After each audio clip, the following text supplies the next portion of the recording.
મહેસાણાના વિજાપુરમાં 7 વર્ષની દીકરીને અજાણ્યા શખ્સોએ ઇન્જેક્શન આપ્યા। 3 દિવસથી અજાણ્યા શખ્સો ઇન્જેક્શન આપતા હોવાની વિગતો સામે આવી છે। બીજા ધોરણમાં અભ્યાસ કરતી દીકરીને અજાણ્યા શખ્સો દ્વારા ઇન્જેક્શનો આપવામાં આવતા હતા।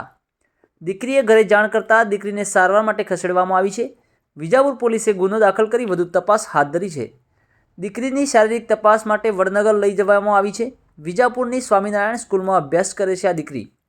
વિજાપુરમાં 7 વર્ષની દીકરીને અજાણ્યા શખ્સોએ ઇન્જેક્શનો આપ્યા। સમગ્ર બાબતને લઈને મુદ્દો સમગ્ર વિસ્તારમાં ટોક ઓફ ધ ટાઉન બન્યો છે।